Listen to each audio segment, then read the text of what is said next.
दोस्तों आज के इस वीडियो में स्वागत है आप सभी का। दोस्तों एनसीआईएसएम के जो भी लेटेस्ट ऑर्डर्स आते हैं या एक्ट अमेंडमेंट्स आते हैं या कोर्ट के जो नए नए ऑर्डर्स आते हैं, हम अपने चैनल पे वीडियो के माध्यम से आप सभी को सूचित करते रहते हैं और आपको इस सब से रिलेटेड जानकारियाँ समय समय पर देते रहते हैं। ऐसे ही एक नया ऑर्डर आया है एनसीआईएसएम के द्वारा, और बेसिकली ये ऑर्डर नहीं है, एक ड्राफ्ट बिल है और इस पर आम जनता की या जो भी इससे रिलेटेड जो स्पेशलिस्ट हैं, विद्वान हैं, उनकी राय मांगी गई है और 1 महीने का इसके लिए समय दिया गया है। इस 1 महीने में आपको एक पूरा एक्ट आपको पढ़ना होगा, जो बिल का ड्राफ्ट है इसको पढ़ना होगा, और इसमें अगर आपको लगता है कहीं संशोधन की आवश्यकता है या इसमें कुछ बदलाव की आवश्यकता है तो आप इसको एनसीआईएसएम की ईमेल पे भेज सकते हैं। और यह जो बिल है इसका नाम है national commission for Indian system of medicine minimum essential standards for post graduate education and minimum standard for post graduate education in Ayurveda regulation 2023। यानी कि ये बिल स्पेशली पीजी एजुकेशन को लेकर ही बनाए गए हैं। आयुर्वेद में पीजी रेगुलेशन के जो अब तक जो रूल्स आए थे या चल रहे थे उनमें क्या क्या बदलाव की आवश्यकता है, और निश्चित रूप से इस बिल में बहुत सारे नए बदलाव आपको देखने को मिलेंगे। तो इस वीडियो में हम आपको डिटेल में इस ड्राफ्ट के बारे में बताएंगे, उन सभी मेन पॉइंट्स को हाईलाइट करेंगे, चर्चा करेंगे उसके बारे में।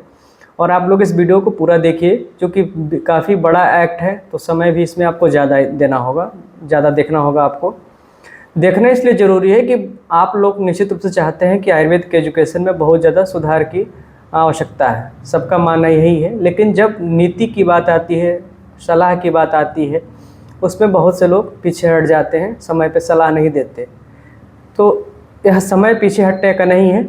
इस वीडियो को पूरा देखिए, और इस बिल की जो कॉपी है मैं आपको अपने टेलीग्राम चैनल पे भी डाल दूंगा, आप वहां से डाउनलोड कर सकते हैं या व्हाट्सएप के माध्यम से मैं भेज दूंगा। तो इस बिल को पूरा पढ़िए, वीडियो भी देखिए, जहां आपको समझ में आए कि चेंजेस की आवश्यकता है, मॉडिफिकेशन की आवश्यकता है, तो आप जो यहाँ पे ईमेल प्रोवाइड किया गया है आप उसको जल्द से जल्द भेजिए। इसके लिए 20 जून तक का समय दिया गया है। 20 जून तक जो भी आपके सुझाव मिलेंगे निश्चित रूप से एनसीआईएसएम के द्वारा उस पर विचार किया जाएगा, और जो उचित उसमें सलाह होंगी या जिनको संभव हो पाएगा अमेंड में ऐड कर लेना, उनको निश्चित रूप से ऐड किया जाएगा। बिल की पूरी कॉपियाँ पढ़िएगा और जो भी सलाह है पढ़ने के बाद ही दीजिएगा। मैंने अक्सर देखा है कि कुछ लोग बिल भी नहीं पढ़ते और बगैर पढ़े जो बिल में जो चीज़ें हैं ही नहीं उसके बारे में सलाह देते हैं, तो उसका कोई फ़ायदा नहीं है। बिल ज़रूर पढ़िएगा और उसके बाद इस पर कमेंट दीजिएगा या जो भी सलाह देना है आप दीजिएगा। यह बिल जो है पब्लिक नोटिस में आया था 22 मई 2023 को, और इसका नाम है, यहाँ पे आप क्लियर देख सकते हैं, national commission for Indian system of medicine minimum essential standards for post graduate institutions and minimum standards for post graduate education in Ayurveda regulation 2023। और इसके बारे में जो भी ओपिनियन है आपको इस ईमेल पे भेजना है president.boa@ncimsindia.org पर।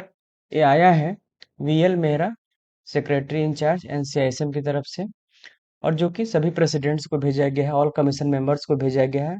यह चूंकि एक बिल है, ड्राफ्ट बिल है, इसलिए यह पब्लिक डोमेन में डाला गया है।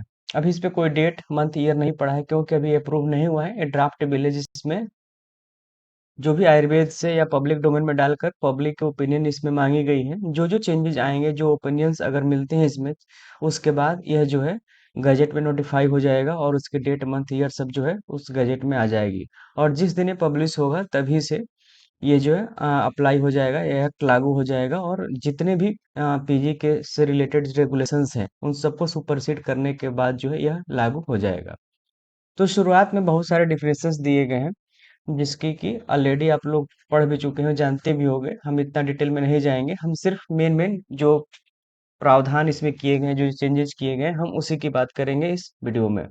इस एक्ट में टोटल जो है 5 चैप्टर डिफाइन किए गए हैं। जो पहला चैप्टर है, ये दूसरा है, तीसरा है, चौथा और पांचवा। ये 5 चैप्टर है यहाँ पे, जिसमें अलग अलग चीजों को बताया गया है। जो पहला है ये है minimum essential standards for PG institute and department, यानी कि किसी पीजी इंस्टीट्यूट डिपार्टमेंट में क्या क्या चीजें होनी चाहिए उसके बारे में इसमें बताया गया है। जो दूसरा है मिनिमम स्टैंडर्ड्स ऑफ एजुकेशन, इसमें सिर्फ पीजी एजुकेशन की बात की गई है। जो तीसरा है इसमें बात की गई है starting of post graduate programme and increase in intake capacity in existing, जहाँ पर ऑलरेडी एग्जिस्ट कर रहा है पीजी, उसमें इंक्रीज करनी हो सीटों की, तो उसके बारे में बताया गया है। जो चौथा है minimum essential standards for institutes departments offering super speciality programme, तो यहाँ पे सुपर स्पेशलिटी यानी कि डीएम की बात की गई है, जिसपे ऑलरेडी हमने एक वीडियो बनाया हुआ है। और जो पांचवा चैप्टर है इसमें बताया गया है minimum essential standards for minimum standard education of for fellowship programme, यानी कि एमडी डीएम के अलावा कुछ फेलोशिप प्रोग्राम्स ऑर्गेनाइज किए जाएंगे, उसके बारे में चैप्टर 5 में बताया गया है। तो टोटल जो है यहाँ पे 5 चैप्टर्स की चर्चा की गई है। अब जो है चैप्टर पहला में क्या है, minimum essential standards for PG institute and department, यानी कि पीजी में कौन कौन से डिपार्टमेंट होंगे। तो यहाँ पे डिपार्टमेंट लगभग सबको पता है, थोड़े से इसमें चेंजेस हालांकि किए गए हैं और उनके नोमेनक्लेचर में भी बदलाव किया गया है। जैसे कि आयुर्वेद वाचस्पति एमडी आयुर्वेद में आयुर्वेद बायोलॉजी सब्जेक्ट अब तक नहीं था, ये इसमें लाया गया है और यह होगा संहिता सिद्धांत संस्कृत विभाग के अंतर्गत। इसके बाद क्रिया सारी सेम है, द्रव्य गुण विज्ञान भी सेम है, रस भेषज सेम है, रस रोग निदान एंड विकृति विज्ञान भी सेम है, अगत तंत्र भी सेम है, स्वस्वृत्ति एवं योगा ये भी सेम है, कौमारवृत्ति भी सेम है, काय चिकित्सा भी सेम है। पंचकर्म का नाम यहाँ बदल के पंचकर्म एवं उपक्रम किया गया है। इसके बाद जो एमएस के कोर्सेज हैं इसमें भी कुछ खास चेंजेज नहीं है, थोड़ा सा इसमें जरूर चेंज किया गया है। जैसे शलाक्य पहले एक ही होता था, लेकिन अब दो कर दिया गया, शलाक्य नेत्र और शलाक्य कर्ण नासा एवं कंठ, यानी कि शलाक्य तंत्र में दो डिवीजन अब से कर दिए गए हैं। अब अगला पॉइंट देखते हैं क्या है इसमें। पहला जो है कैपेसिटी के लिए मैक्सिमम अब जो है कर दिया गया है 12, यानी कि पर स्पेशलिटी आप मैक्सिमम 12 सीट अलॉट कर सकते हैं। और जो रेशियो रहेगा 3:1 professor, 2:1 associate professor, a reader and one for assistant professor lecturer. ये रेशियो भी पहले भी ऐसा ही था, इसमें कोई परिवर्तन नहीं किया गया है। जो एक इम्पोर्टेंट चीजें की गई हैं कि बहुत से ऐसे शहर थे जहाँ पे बहुत से ऐसे इंस्टीट्यूट थे जहाँ पे एमडी मानस रोग होता था, एमडी रसायन वाजीकरण होता था, इनको अब बंद कर दिया गया। एमडी मानस एमडी रसायन वाजीकरण इनको अब बंद कर दिया गया है, there shall not be MD Manas and MD Rasayana Vajikarana. और बंद करने के बाद इनका मर्जर किस में होगा, तो इसके लिए है कि ये सभी जो है काय चिकित्सा में ही मर्ज कर दिए जाएंगे। अब आते हैं टीचिंग स्टाफ में। जो पार्ट वन का जो ही दूसरा पार्ट है minimum essential standards of PG departments in an under graduate college, यानी कि ऑलरेडी जहाँ पे बीएमएस रन हो रहा है वहाँ पे अगर हमें पीजी डिपार्टमेंट स्टार्ट करना हो तो क्या करना पड़ेगा। तो यहाँ पे है मिनिमम रिक्वायरमेंट्स के लिए जो टीचिंग स्टाफ है, each postgraduate department shall have a minimum of 1 higher faculty, जो प्रोफेसर भी हो सकता है या एसोसिएट प्रोफेसर हो सकता है या रीडर हो सकता है, एंड 1 असिस्टेंट प्रोफेसर और lecturer in addition to the teaching staff specified in respective UG, यानी कि यूजी लेवल पे एक हायर फैकल्टी एक लोअर फैकल्टी चाहिए, लेकिन उसी डिपार्टमेंट में अगर पीजी स्टार्ट करना है तो मिनिमम एक हायर फैकल्टी यानी कि वो रीडर भी हो सकता है या प्रोफेसर भी हो सकता है और एक एडिशनल लेक्चरर रखना पड़ेगा। और जहाँ पे मल्टीपल पीजी प्रोग्राम्स कंडक्ट हो रहे होंगे वहाँ पे 2 एडिशनल टीचिंग स्टाफ, जिसमें कि 1 प्रोफेसर और एसोसिएट प्रोफेसर और रीडर एंड 1 असिस्टेंट प्रोफेसर, यानी कि जितने एडिशनल हैं उसके हिसाब से एक लेक्चरर और एक रीडर या प्रोफेसर में से आपको रखना पड़ेगा। इसके अलावा सेमिनार हॉल होने चाहिए जिसमें कि 30 सीटिंग कैपेसिटी होना चाहिए। एडिशनल फैसिलिटीज में सेंट्रल लाइब्रेरी में सिटिंग अरेंजमेंट होना चाहिए, minimum of 200 additional book for each PG department होना चाहिए, और हर साल जो है ये 10% बढ़ना चाहिए, जो जितनी भी बुक्स आपकी है एनुअल उसमें 10% इंक्रीज होना चाहिए।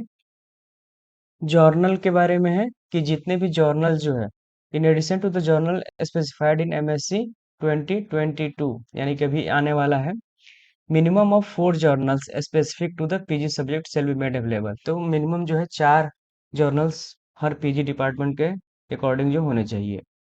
डिपार्टमेंटल लाइब्रेरी होना चाहिए, डिजिटल लाइब्रेरी होना चाहिए, इसके अलावा और एडिशनल जो रिक्वायरमेंट्स हैं, एक तो पहला है कि department of research methodology and biostatics, अब तक ये कहीं होता नहीं था, लेकिन अब ये अलग एक विभाग होना चाहिए जहां भी पोस्ट ग्रेजुएट इंस्टीट्यूट है, एवरी पोस्ट ग्रेजुएट इंस्टीट्यूट। इसके अलावा पोस्ट ग्रेजुएट डिपार्टमेंट ऑफ संहिता सिद्धांत में लैंग्वेज लैब होगा संस्कृत के लिए एंड अदर लैंग्वेजेज। और अगर आयुर्वेदा बायोलॉजी में पीजी हो रही है तो आयुर्जिनोमिक्स फैसिलिटी होनी चाहिए आपके पास, और मॉलिक्यूलर बायोलॉजी लेबोरेटरी भी वहाँ पे होनी चाहिए। रचना शरीर में 3D वर्चुअल डिसेक्शन टेबल होना चाहिए और ई डिसेक्शन सॉफ्टवेयर होना चाहिए। क्रिया शरीर में digital spirometry, personality assessment scale होना चाहिए और मेजरिंग टूल होना चाहिए, बीएमआई कैलकुलेटर्स होने चाहिए, ये सारी चीजें हैं।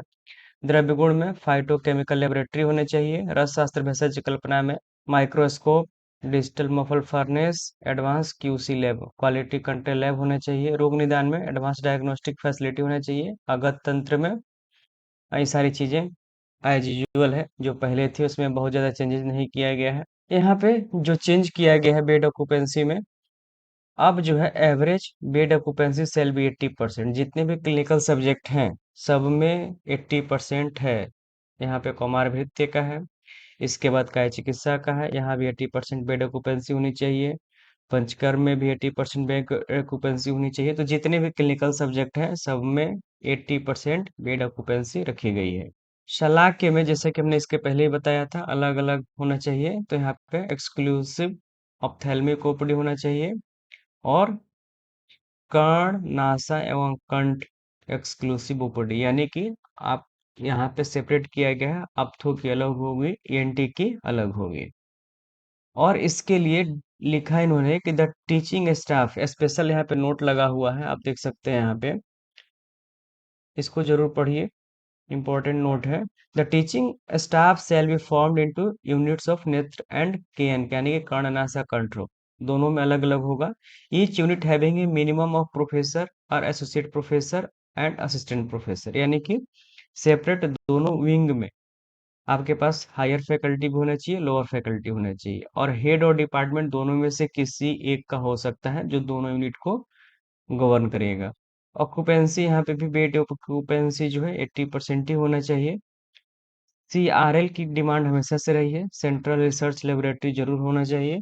अब इसमें आते हैं कि ऐसी चीजें जहां पर यूजी नहीं है, ओनली पीजी है, जैसे अय्या जैसे इंस्टीट्यूट जहाँ पे सिर्फ पीजी है, वहाँ के लिए थोड़े से रेगुलेशंस अलग हैं। यहाँ पे वहाँ पे अलग अलग जोन्स की बात की गई है, administrative zone, academic zone, clinical zone और एक्सपेरिमेंटेशन जोन।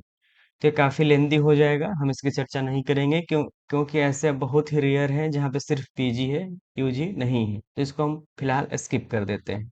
अब आते हैं चैप्टर 2 में, minimum standards for education of post graduate degree program. यहाँ पे स्पेशली एजुकेशन की बात की गई है। तो कौन कौन से यहाँ पे कंपोनेंट्स होने चाहिए, इसमें पहला है professional attitude including communication skills, दूसरा है theoretical knowledge, practical clinical competencies and research skills. तो 4 पॉइंट्स हैं इसमें कंपोनेंट्स में। अब यहाँ पे एक नई चीज है इसमें कि एक तो है कि nomenclature for post graduate degree program, यानी कि जो डिग्री प्रोग्राम है पीजी की उसका नोमेनक्लेचर होगा, और जो डॉक्टर होंगे उनको क्या कहा जाएगा, ये थोड़ा सा इंपॉर्टेंट इसमें। जैसे कि आयुर्वेद संहिता और सिद्धांत के जो पोस्ट ग्रेजुएट्स होंगे तो उनको बोला जाएगा संहिताचार्य, आयुर्वेदा बायोलॉजी वाले को आयुर्वेदा बायोलॉजिस्ट, ऐसे ही रचना शरीर वाले को शारीर रचना तज्ञ, और सब ऐसे ही नाम दिए गए हैं। द्रव्य गुण वाले को द्रव्य गुणाचार्य है, रस शास्त्र के लिए रसाचार्य है। मोड ऑफ एडमिशन के लिए पुराना ही पैटर्न है इसमें, एआईपीजीटी के थ्रू ही होगा जो एडमिशन होगा इसमें, एआईपीजीटी के थ्रू। और इसमें जो है मिनिमम कट ऑफ इसमें डिसाइड किया गया है, क्योंकि अब तक ऐसा होता है कि बहुत सारे कोर्ट केसेस हो जाते थे एग्जाम को लेकर और मेरिट लिस्ट को लेकर, लेकिन अब ऐसा नहीं होगा, क्योंकि इन्होंने मिनिमम जो लिख दिया है 15 परसेंटाइल होना चाहिए एआईपीजीटी में। तो बाद में अब किसी को भी मौका नहीं मिलेगा कोर्ट के माध्यम से जाकर मेरिट को लो करने का, क्योंकि यहाँ पर डिफाइन किया गया है इससे नीचे को हम एडमिशन नहीं देंगे। और कैंडिडेट्स के लिए जो शेड्यूल कास्ट में है, शेड्यूल ट्राइब्स में है, ओबीसी में है, उनके लिए 14th परसेंटाइल कट ऑफ रखा गया है। तो ये हो गया एग्जाम को लेकर। एक और इम्पोर्टेंट चीज है यहाँ पे, जो टाइमलाइन को डिफाइन किया गया है, duration of courses and attendance. तो जो कोर्स का ड्यूरेशन है 3 ईयर्स है, 36 मंथ है। अब तक बहुत जगह ऐसा होता था कि कहने को 3 साल का था, लेकिन कोर्स पूरा होने में 4 साल लग जाते थे। अब ऐसा नहीं होगा, क्योंकि हर चीज इसमें डिफाइन की गई है। तो 3 साल या 36 महीने का कोर्स होगा, और मिनिमम अटेंडेंस जो है 80% चाहिए। पहले 75 तक कंसिडर करते थे, लेकिन अब इसमें 80% हो गया है, और 80% सभी में होना चाहिए। लेक्चर्स में, प्रैक्टिकल्स में, सेमिनार, जर्नल, क्लब्स में, clinical case presentation, group discussion, सब में 80% होना चाहिए। और उसको अटेंड करना पड़ेगा, हॉस्पिटल भी या जो भी अदर ड्यूटीज उसको असाइन की जाती है वो सब करना पड़ेगा। मैक्सिमम आप इसको ले सकते हैं 6 साल तक, यानी कि मान लीजिए आपको एक सप्ली आ गई, 2 सप्ली आ गई, या किसी इलनेस की वजह से अगर आप इसको एक्सटेंड कर रहे हैं, तो उसकी लिमिट उन्होंने डिफाइन की है कि 6 साल। 6 साल से ज्यादा आप इसको नहीं ले सकते। आपको हर हाल में 6 साल में इसको पूरा करना होगा। लीव पॉलिसी के बारे में इन्होंने कहा कि जो भी पोस्ट ग्रेजुएट जहाँ पे वो इंस्टीट्यूट है, उस स्टेट या यूनिवर्सिटी के लीव रूल उस पर अप्लाई होंगे। अटेंडेंस के लिए वेब बेस्ड सेंट्रलाइज्ड बायोमेट्रिक होना चाहिए, या फेस आइडेंटिफिकेशन, मतलब अल्टीमेटली जो है बायोमेट्रिक ही होना चाहिए। मेथड ऑफ ट्रेनिंग, इसमें इसमें कुछ चेंजेस नहीं किए गए हैं, लगभग वैसे ही हैं। पहले साल में आपको इतनी चीज़ों की स्टडी कराई जाएगी, यानी कि आपको पढ़ना होगा, और सेकेंड और थर्ड ईयर में आपको मेनली जो है इन्वेस्टिव ट्रेनिंग आपको जो रिलेटेड अपने डिपार्टमेंट है वहीं पे होगा। डिजर्टेशन ये आपको एक सबमिट करना होगा। तो इसमें कौन कौन से पॉइंट्स को इम्पोर्टेंट प्लेस दिया गया है? एक तो है सबमिशन ऑफ सिनॉप्सिस, दूसरा है डिजर्टेशन एक्टिविटी एंड सबमिशन, और तीसरा है डिजर्टेशन इवेलुएशन। तीन चीजों के बारे में। अब सबमिशन के लिए क्या करना होगा? सबमिशन ऑफ सिनॉप्सिस, तो सबसे पहला इसमें गाइड अलॉटमेंट प्रोसेस। गाइड सबसे पहला काम है, और गाइड के लिए यहाँ पे जो है, institute shall notify thrust area of research, यानी कि जहाँ पे रिसर्च की नीड है, for respective department in this regulation for each approve PG guide. यहाँ पे कौन गाइड हो सकता है इसके बारे में बताया गया है कि guide shall be person of status of professor और एसोसिएट प्रोफेसर और eligible assistant professor approved by the university. And in case of interdisciplinary research, it may be done by co-opting the guide. Guide जो है दूसरे विभाग का हो सकता है। इसके बाद अप्रूवल के लिए जो है, ये पूरा प्रोसेस होगा इसका, जैसे कि इंस्टीट्यूशनल एथिकल कमेटी में जाता है, डीआरसी में जाता है, आरपीसी में जाता है, बहुत सारे चैनलाइज किए गए हैं। तो वहाँ पे जो है ये जाएगा अप्रूवल के लिए। उसके बाद यूनिवर्सिटी को सबमिट किया जाएगा, submission of synopsis to the university, और इसका डेडलाइन है last working day of 9th month of first year, यानी कि 9वें महीने की लास्ट वर्किंग डे तक आपको ये पूरा सिनॉप्सिस फाइनली यूनिवर्सिटी को भेजना होगा अप्रूवल के लिए। और अगर इसमें यहाँ और भी चीजें बताई गई हैं कि अगर स्टूडेंट ड्यू टाइम जो दिया गया है नहीं सबमिट कर पाता है, तो उसको 6 महीने के लिए और एक्सटेंड कर दिया जाएगा, एक्सटेंडेड फॉर 6 मंथ। एक चीज यहाँ पे बहुत इंपॉर्टेंट है, जैसा कि अब तक होता है कि एक ही विभाग से बहुत सारे को गाइड बन जाते हैं, तो यहाँ पे इस पॉइंट को क्लियर किया गया है। को guide shall not be from the same department, यानी एक ही के डिपार्टमेंट के को गाइड नहीं हो सकते। In case of interdepartmental studies, interdisciplinary studies, co guide shall be opted from other departments, यानी कि अगर आपको दूसरे डिपार्टमेंट का सहयोग लेना है तो को गाइड वहाँ का हो सकता है, सेम डिपार्टमेंट का नहीं हो सकता। और पीजी के इसके बाद जो है, qualification of experience of PG teacher, कौन कौन पीजी टीचर्स हो सकता है? तो इसमें भी पुराने ही रूल्स हैं, इसमें कुछ नया नहीं दिया गया है। गाइड एलिजिबिलिटी जरूर इसमें चेंज किया गया है। A post graduate teacher after 3 years of PG teaching shall be eligible to guide, यानी कि 3 साल का मिनिमम पीजी टीचिंग का के पास एक्सपीरियंस होना चाहिए गाइड बनने के लिए। और वही सेम है पीजी डिजर्टेशन के लिए भी, यानी कि आपको इवेलुएशन अगर किसी को भेजना है तो उसके पास भी मिनिमम 3 साल का पीजी एक्सपीरियंस होना चाहिए। और को गाइड सेल भी पोस्ट ग्रेजुएट इन कंसर्न, को गाइड मतलब पीजी होना चाहिए, उसके पास कोई ऐसा टीचिंग एक्सपीरियंस मैंडेटरी नहीं है। एग्जामिनर कौन हो सकता है? तो उसमें है 5 ईयर ऑफ पीजी टीचिंग, जिसके पास 5 साल का एक्सपीरियंस हो पीजी का एग्जामिनर बन सकता है। रिसर्च कमिटियां कितनी हो सकती हैं आपके यहाँ? उसके लिए all PG institute shall constitute the below mentioned research committee. तो 3 मेनली कमेटियों की यहाँ चर्चा की गई है। पहला institutional research committee, institutional ethics committee for human और institutional ethics committee for animal, यानी कि ह्यूमन के लिए अलग है, एनिमल के लिए अलग है और रिसर्च कमेटी अलग है। टोटल 3 रिसर्च कमेटी होनी चाहिए यहाँ पे इंस्टीट्यूट लेवल पे। रिसर्च कमेटी के हेड कौन होंगे? इंस्टीट्यूशनल रिसर्च कमेटी के तो head of the institution chairman होंगे। Head of PG departments member होंगे, बायोस्टेटिशियंस भी इसके मेंबर होंगे, 2 एक्सटर्नल मेंबर्स भी इसके मेंबर होंगे और पीजी कोऑर्डिनेटर या dean PG studies, dean research इसके मेंबर सेक्रेटरी होंगे। एग्जामिनेशन का पैटर्न, प्रीलिमिनरी एग्जामिनेशन में 2 पेपर होंगे, पेपर 1 पेपर 2, ये सेम वैसा ही जैसा होता है, इसमें चेंज नहीं किया गया है। और फाइनल ईयर में, फाइनल एग्जाम्स में 4 थियरी पेपर्स होंगे और 1 प्रैक्टिकल पेपर होगा। और उसमें क्लिनिकल भी हो सकता है, वाइवा भी हो सकता है, प्रैक्टिकल भी हो सकता है। पास होने के लिए जो है मिनिमम आपको 50% मार्क्स चाहिए इसमें, ईच में।